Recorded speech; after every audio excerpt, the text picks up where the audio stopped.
Muy buenas tardes a todos ustedes. Bienvenidos a este espacio denominado Psicoanálisis desde cero.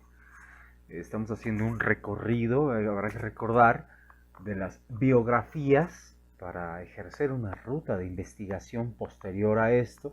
Únicamente se están estableciendo las bases de estas lecturas, de estos textos, para una investigación posterior aquí en la Biblioteca Jesús H. Avitia, Ciudad de México, calzada de la Ronda número 9, esquina Eje Central.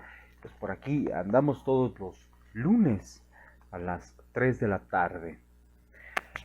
Hoy comenzamos con el libro 3 de Historia del Psicoanálisis. En este caso le toca a Edward Hitchman. Y bueno, esto es desde el texto de Philip Becker. Comenzamos. Edward Hitchman, el psicoanálisis de hombres ilustres. Por Philip Becker. Edward Hitchman nació y se educó en Viena. Tenía 2 hermanos, uno de los cuales era director de un banco vienés y el otro abogado.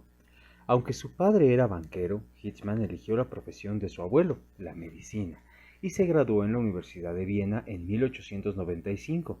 Se dedicó a la clínica general hasta 1905, época en que comenzó a interesarse por el psicoanálisis e ingresó en la Sociedad Psicoanalítica de Viena.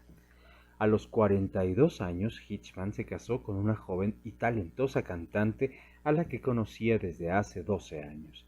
Además de cantar, Hitchman daba lecciones de impostación de la voz y más tarde llegó a ser una excelente foniatra. En 1913 nació una hija, Margaret, un año después de la boda. En la actualidad, la doctora Margaret Hitchman está casada con el doctor Sidney Margolin, profesor de psiquiatría, y ocupa el cargo de profesora adjunta de psiquiatría en la Medical Center de la Universidad de Colorado. Fue Paul Federn quien puso a Hitchman en contacto con Freud y el grupo psicoanalítico en 1905. En las primeras reuniones de la Sociedad Psicoanalítica vienesa presentó trabajos originales, reseñas de libros e hizo sagaces comentarios críticos sobre otros ensayos presentados.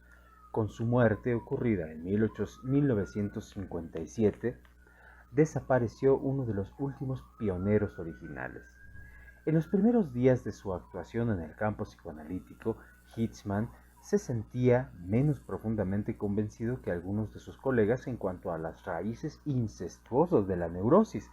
Cuando Otto Rank leyó su trabajo, El incesto y motivo en la literatura, Hitchman sostuvo que el amor entre parientes no necesariamente tiene raíces incestuosas y que puede ser de naturaleza no sexual. El incesto no debe considerarse significativo, sino más bien como un fenómeno constitutivo de las necesidades sexuales. La libido busca la gratificación siguiendo el camino de menor resistencia. La atracción sexual del hijo hacia la madre se debe a que ésta es la primera mujer en su vida y podría ser reemplazada por una sirvienta si ésta cumpliera la condición de asegurar la presencia de una vagina. En ese momento, Heller, el primer editor de Imago, lo interrumpió para preguntar por qué el incesto se considera contrario a las leyes de la naturaleza. En su reseña del libro de Bleuler, Afectividad, Sugestibilidad y Paranoia, Hitchman afirmó que el mecanismo de la paranoia resultaba claro, pero que aún faltaba explorar los procesos que llevan a ella. Freud lo hizo 5 años después en su análisis de la paranoia del Dr. Schreber. En 1907, Hitchman ya demostraba interés por las patografías, como Moebius llamaba a las biografías escritas desde el punto de vista médico, y presentaba especial atención a las anomalías psíquicas. Las reuniones de la Sociedad de Viena durante 1906 y 1908 se caracterizaron por los chistes mordaces y los juegos de palabras de Hitchman, cuyo agudo ingenio se puso particularmente de manifiesto en su crítica a los ensayos de Beatles sobre las mujeres. En 1907, Hitchman señaló que, de acuerdo con los trabajos de Freud, el trauma sexual ya no debía considerarse de importancia básica en la etiología de las neurosis. No obstante, estaba convencido de que la educación sexual era necesaria y proponía que se la dividiera en 3 etapas. Los niños comienzan a hacer preguntas acerca de su origen. Algo más tarde, plantean interrogantes más específicos y en la pubertad solicitan información sobre las relaciones sexuales. A Hitchman le interesaba la anestesia sexual de las mujeres, que atribuía a 4 factores: represión deficiente de experiencias sexuales, debilidad constitucional de la zona genital, masturbación clitoridiana excesiva y preponderancia de la inclinación homosexual. En la colaboración con Hirschfeld, preparó en 1908 un cuestionario de tipo estadístico sobre la vida sexual de personas sanas y enfermas, y fue precisamente en relación con este cuestionario que el grupo que rodeaba a Freud se presentó por primera vez ante el público como la Sociedad Psicoanalítica. Durante el año siguiente, Hitchman escribió el primer texto organizado y definitivo sobre las teorías freudianas sobre las neurosis, en 1909, que fue objeto de la aprobación y de los elogios de Freud. Hitchman confiaba en proporcionar información esclarecedora a los terapeutas que se oponían al análisis o se mostraban indiferentes con respecto a él.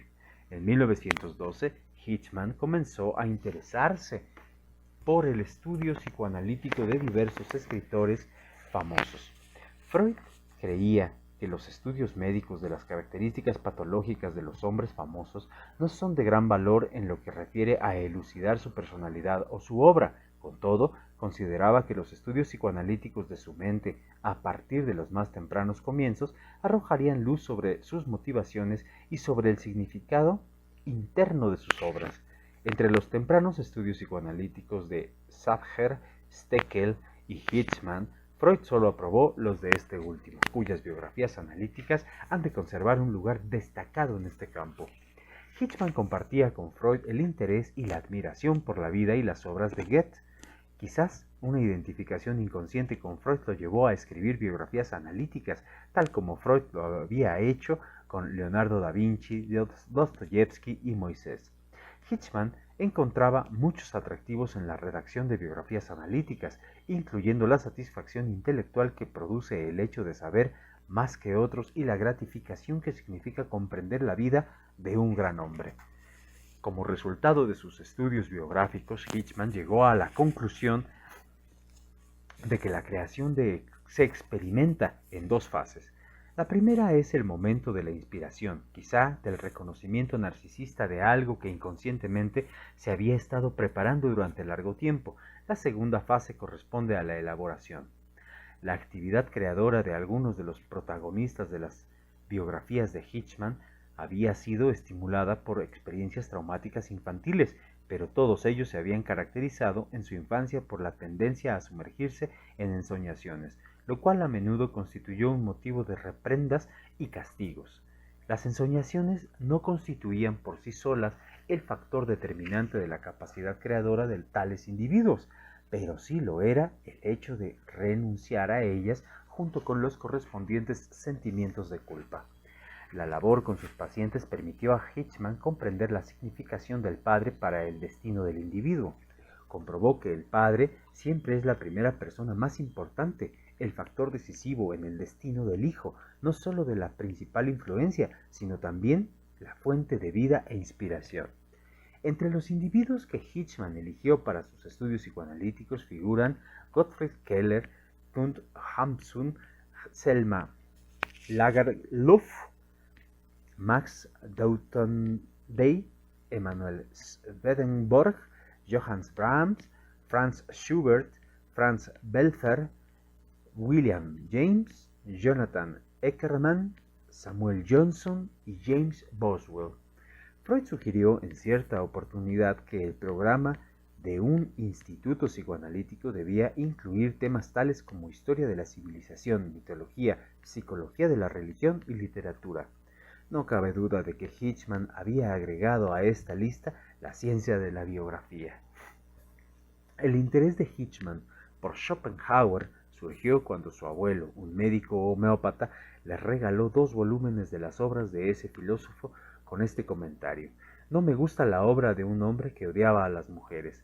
En su ensayo Psicoanálisis y Filosofía, Hitchman pudo mostrar por qué Schopenhauer había sido filósofo y había llegado a formular los principios de un sistema filosófico particular. Aunque la mayoría de sus predecesores consideraba que el hombre es un ser racional, Schopenhauer formuló su teoría de la voluntad como una fuerza ciega e impetuosa en el individuo y en el mundo. Además, reconoció el inconsciente en el sentido psicoanalítico. En su ensayo, Hitchman estableció una correlación entre los diversos impulsos y defensas de Schopenhauer y su filosofía. El ascetismo y la virtud constituían una relación contra su sensualidad. Su ética de la compasión representaba un rechazo de su naturaleza maliciosa y cruel.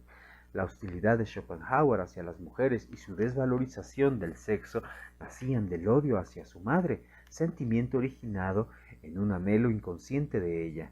Partiendo de su estudio sobre Schopenhauer y su filosofía, Hitchman llegó a la conclusión de que, en última instancia, toda filosofía es autocontemplación.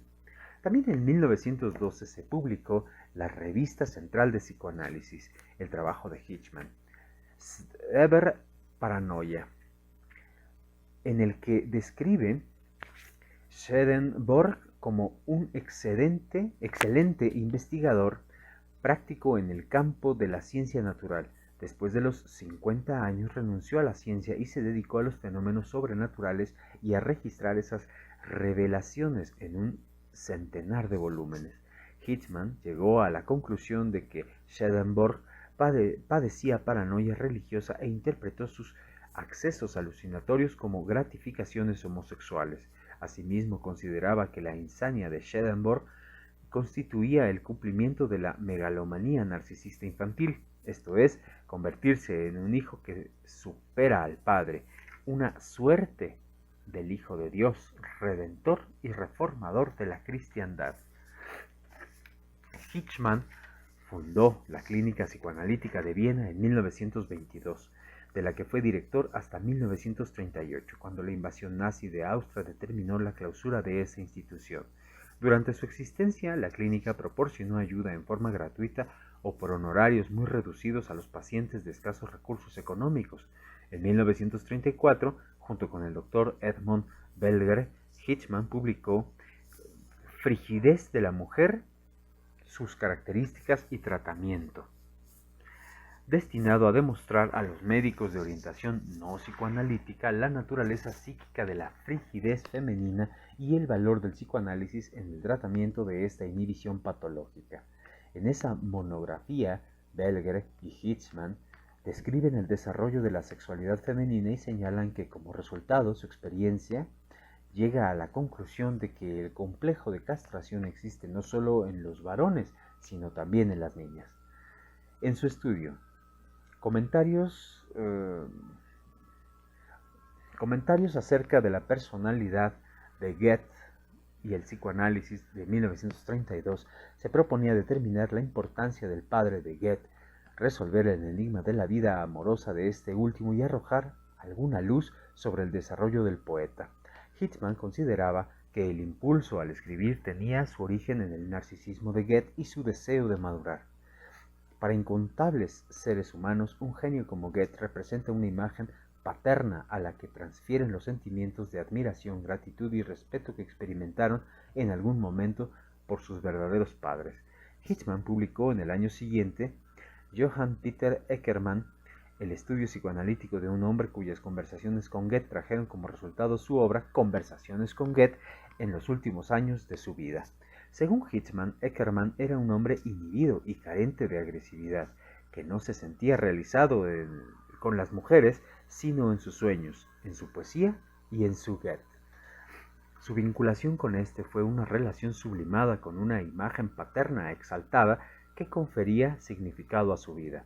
El ensayo de Hitchman, Johannes Braham and Woman, de 1933, examina el enigma de la resistencia de Brahms a casarse.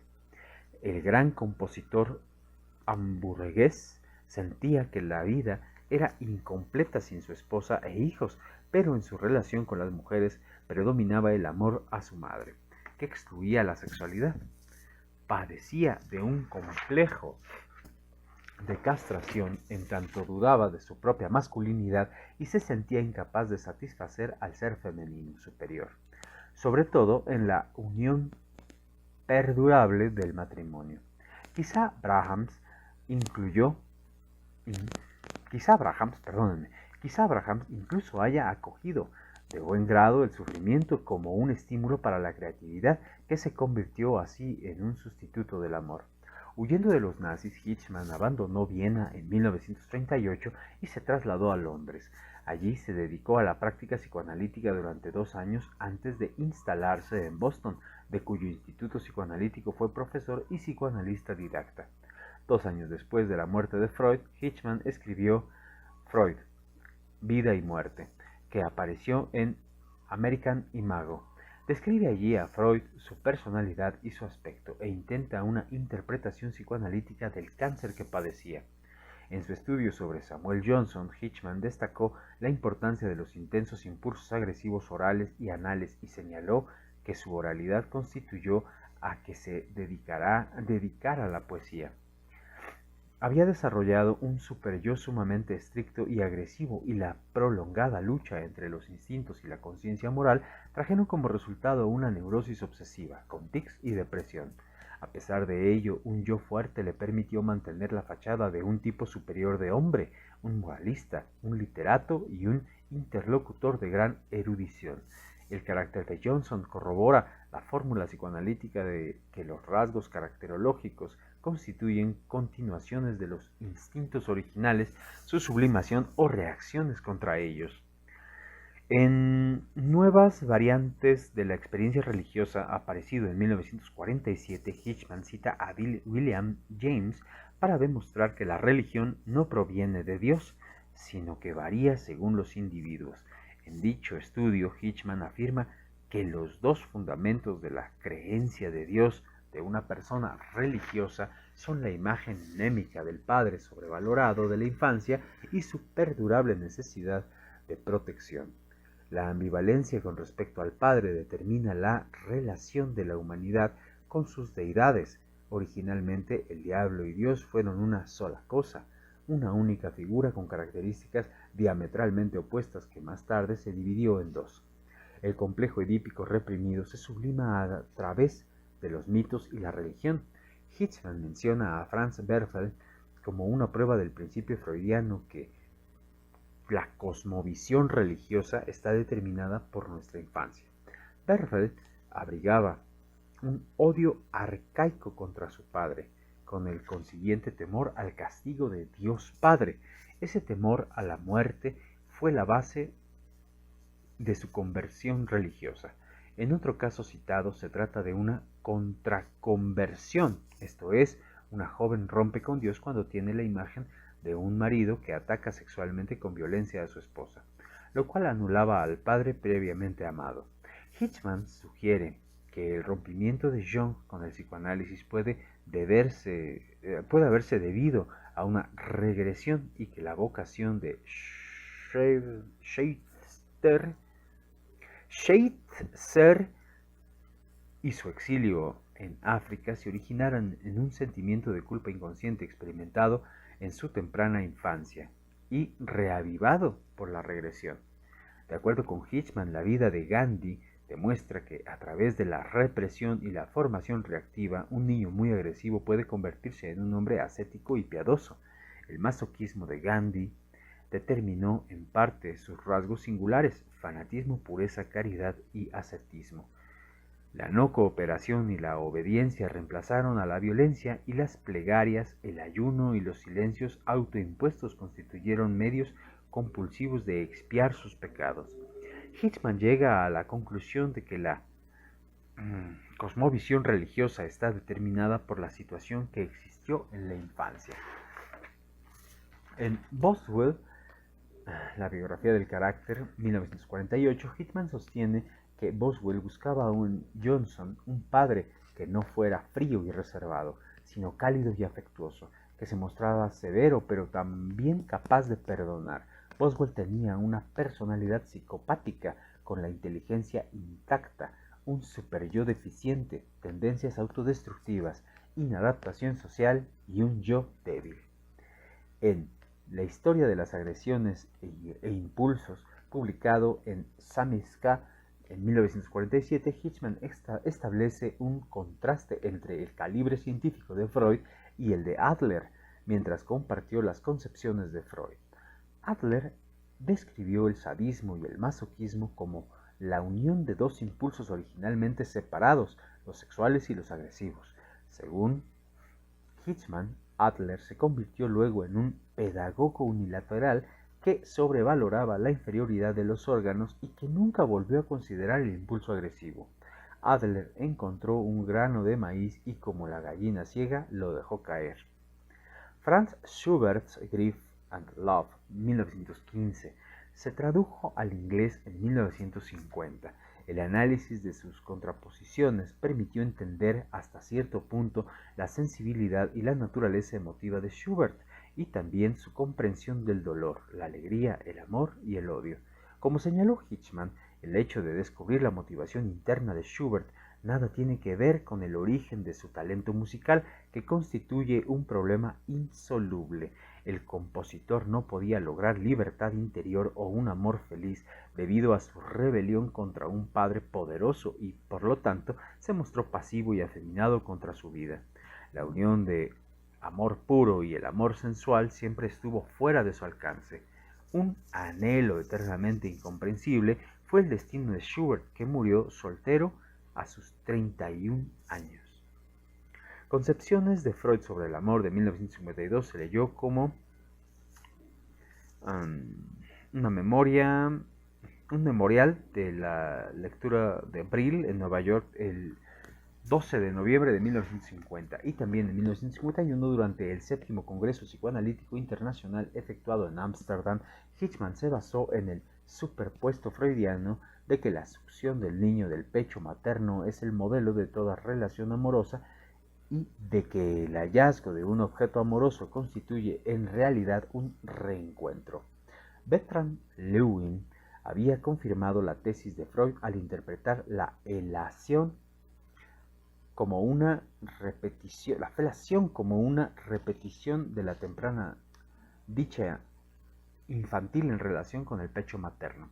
En su trabajo, Hitchman citó también a Theodor Reik, para quien la concepción freudiana del amor era incorrecta, esto es, que el amor constituye, en esencia, una formación reactiva frente a la envidia, la actitud posesiva y la hostilidad. Reik sugirió un nuevo concepto del amor. Dio a su sistematización el nombre de neopsicoanálisis. Hitchman escribió en el curso de su vida 109 artículos científicos sobre medicina interna, psicopatología y psicoanálisis, incluyendo sus biografías psicoanalíticas. Se lo reconoce como iniciador de la ciencia de la biografía psicoanalítica y es en este campo donde ha hecho sus contribuciones más valiosas. No pensaba que esos ensayos constituyeran respuestas definitivas a los interrogantes acerca de la personalidad de estos hombres y sus obras, sino un comienzo y un estímulo para otros.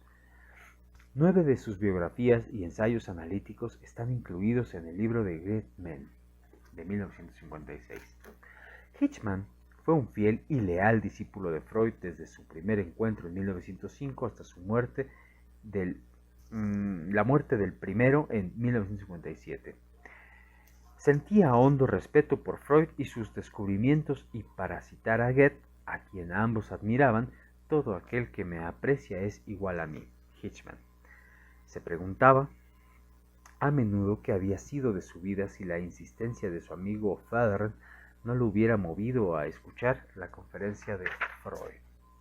Orgulloso de su condición de médico y de clínico experto, Hitchman aceptaba, no obstante, a profesionales de otros campos como colegas en la esfera analítica.